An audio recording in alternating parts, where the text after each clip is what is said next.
What's up, everybody? Welcome back to another review of Mandalorian Episode 2, The Mines of Mandalore. So we opened up this episode with some pod racing, which is a good throwback to your favorite movie of the franchise, Trevor, which is what?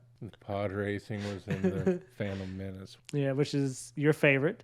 But tell us how you feel. No, I hated the prequels. Well, Revenge of the Sith was okay, but Phantom Menace was horrible. Everything about it. So what did you think of this episode? I liked it. It seemed like it ended really quick.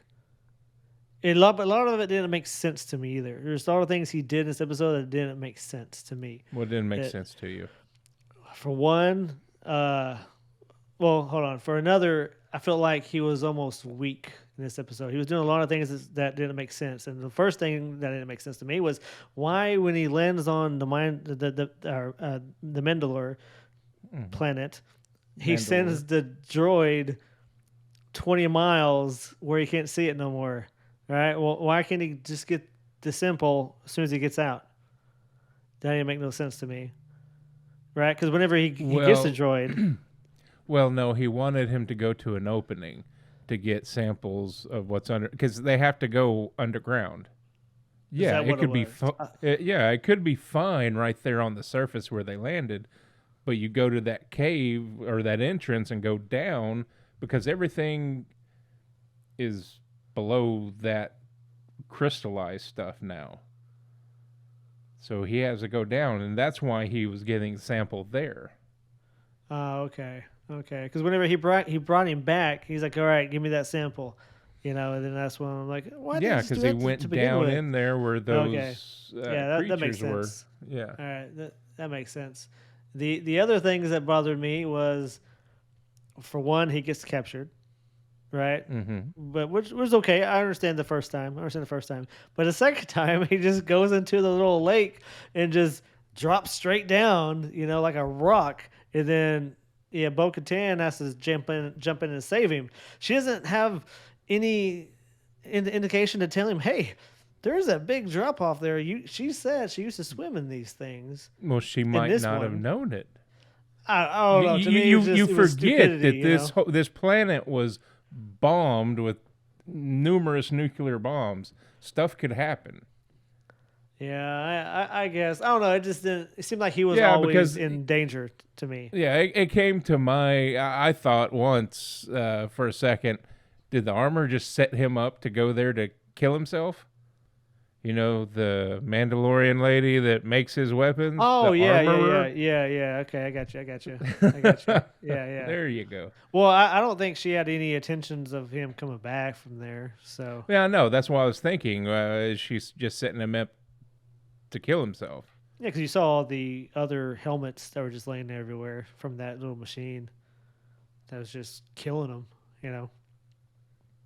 It's almost like she knew. Well, you don't know the backstory. You don't, but yet you can kind of put two and two together. No, I'm saying you don't know the backstory of Mandalore. Oh, okay. I see what you're saying. Okay, so when they come and bombed and everything, before they started doing that, the Empire, because this goes back to Rebels, Sabine in Rebels created this when she was with the Empire. She created this device that could melt Beskar. And well, what happened is the Empire took that and turned it into a weapon to get rid of the Mandalorians. Okay. So that's why there's so many helmets and everything there, because they went around with that machine killing everybody off. Okay. So you don't think it... So you say that machine? You mean that machine that? No, not that kind of General Grievous type thing, which is another throwback to that shitty Phantom Menace. Because that creature, when it came out of that big crab thing and started crawling around, it was making noises kind of like Grievous did. Is the way that's the way it portrayed to me. Sounded just like some of his weird noises. Yeah, it reminded me of him as well. But no, that thing just evolved, and it was just trying to capture any human that it could because it looked like it was needing it to survive. Huh. Because it was sucking his blood out. Yeah, it was sucking his blood out there towards the end. Yeah. Yeah, and that helmet, that whole helmet, that was just bait. Yeah, exactly. It was just bait. But that helmet, I don't know, because there's that device that's being created. It kind of looked like it could have been hit with that weapon that she made, because it kind of looked frazzled. Because all the Mandalorian helmets are real smooth. But then it could have just been because it's been there so long. But I don't know. But yeah, you miss out of a lot of Mandalorian stuff not having watched Clone Wars and Rebels. All right, I got you. So you got to watch all that to understand what's going on with this one episode. Jesus. Well, it helps. But other than me thinking he was, having to be rescued like 3 times in one episode, I thought it was okay. I really enjoyed the episode. Like the last little part, I loved. With the monster? Oh, yeah. With the Mythosaur? Yeah. Yeah, that was awesome. That was like fist pumping scene. That was badass. I had a problem with a couple of different scenes in there. The first fight scene that Bo had with those fucking chud-like people. Yeah, exactly. I can't remember what she called them off the top of my head. I have it right here, actually. Alamanites, Alamites. Okay, if you say so. But yeah, that fight with them seemed a little forced. And then her smart-ass comment, "Do you think your dad was the only Mandalorian?" Yeah. That was kind of I think they could have done away with that and just had her first fight be with that droid thing. Which that fight was awesome, thing. I thought, when she grabbed that dark saber. Yeah. She was just that damn thing. She didn't stand a chance against that. Once she got that thing, she was just cutting it to shreds, man.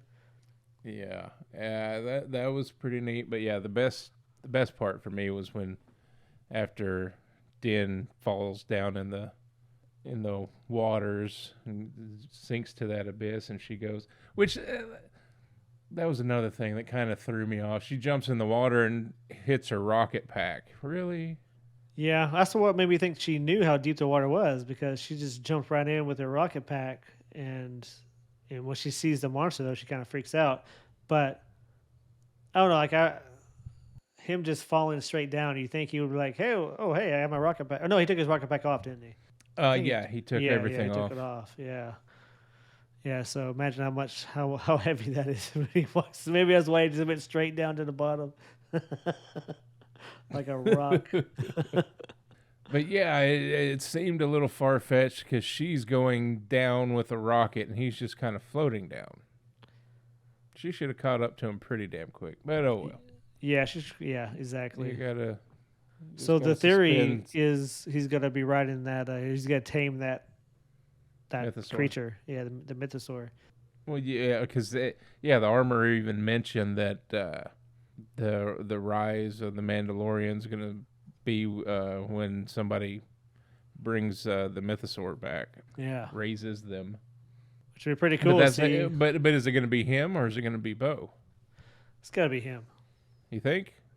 Yeah. Well, what you think she's gonna? I mean, bow down to him. She is royalty, which I didn't realize that till this episode. She's royalty. I don't know. It shows about him, so I felt like he would be the idea. But the way Disney's going, I could see them making her do it. Yeah, I could definitely see that, making him bow right under her. Yeah, definitely girl power. Girls get it done. But the one thing that I did kind of really like was because you touched on it last week that they're giving Grogu more of a personality, Yeah. and he's starting to kind of want to try to talk. And then when Din Djarin got captured, he had to take off to go get Bo-Katan to come rescue him and jump to action. Yeah. That was pretty cool. That was pretty cool. But one thing that wasn't cool is at the opening, the old lady. I can't stand that Oh old yeah. lady. She is so annoying. Her droids are cool. I like the droids, but I don't like her. I can't stand her at all. Don't like her. If I never see her Yeah, that again, I'm happy. character's a bit over the top. Yeah, she's way over the top. But did you know? Which I only know this because I saw it on YouTube channel. Heavy spoilers. Hmm. The droid R5D4 is actually Yeah, from the very that's first the movie. one from the original Star Wars. Yeah, I was like, really? Damn, son, that's cool. But honestly, there's not really much else to say about this episode besides what we said. Yeah, no, I'm excited for the next one. See where it goes.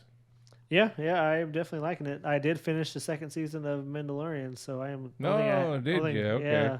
One thing I haven't watched is the Boba Fett stuff. Well, anyways, guys, that is our thoughts on episode 2 of The Mandalorian. Pretty good, not too bad. Seemed like it was only 30 minutes, but I guess that's just because it's a good show. So we will be back next week to cover episode 3. Stay tuned. Peace out.